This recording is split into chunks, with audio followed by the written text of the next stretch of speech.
Day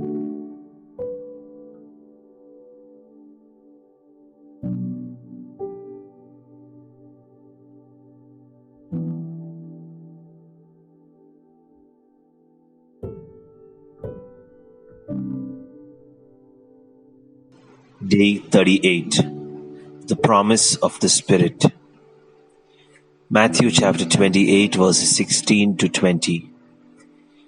Now the 11 disciples went to Galilee, to the mountain which Jesus had directed them. When they saw him, they worshipped him, but some doubted. And when Jesus came and said to them, "All authority in heaven and on earth has been given to me. Go therefore and make disciples of all nations, baptizing them in the name of the Father and of the Son and of the Holy Spirit, and teaching them to obey everything that I have commanded you.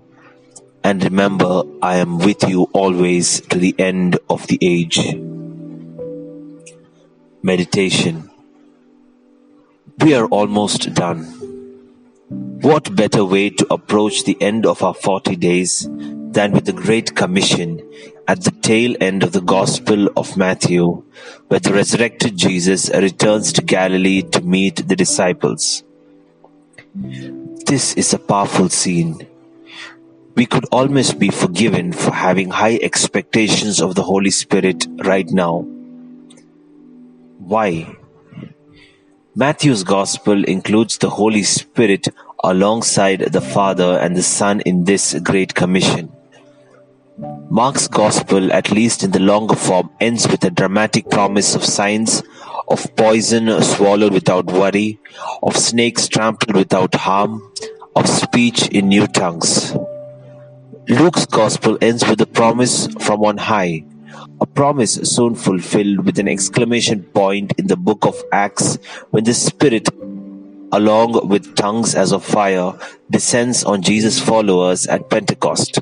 In the Gospel of John, Jesus claims surprisingly that it is better for the disciples if he leaves, because the Holy Spirit, which acts in Jesus' stead, will teach you everything and guide you to the truth.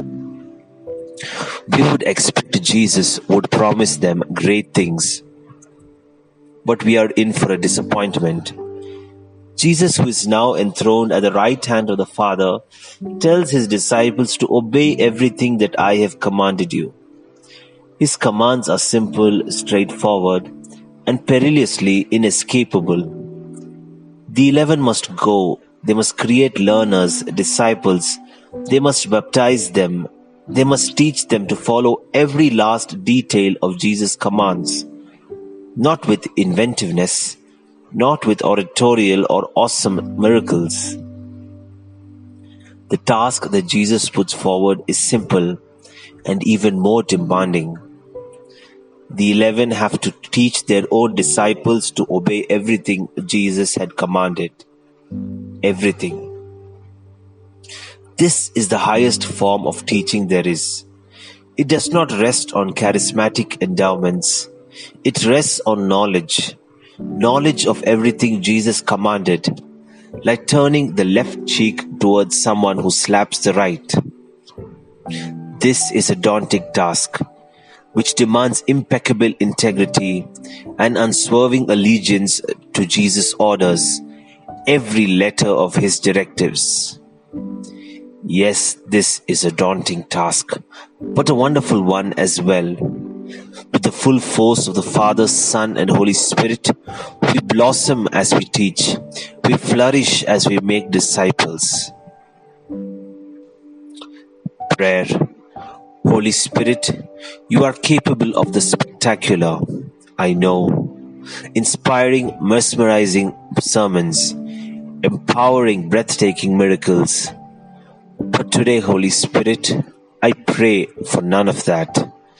Today I pray that you with the Father and the Son will embrace a shared purpose, to fire in me a passion to obey everything Jesus commanded, to stir in me a passion to teach others, to obey everything Jesus commanded, to forgive me when I do not obey, to forgive them when I don't, today, O Holy Spirit, I pray only for that.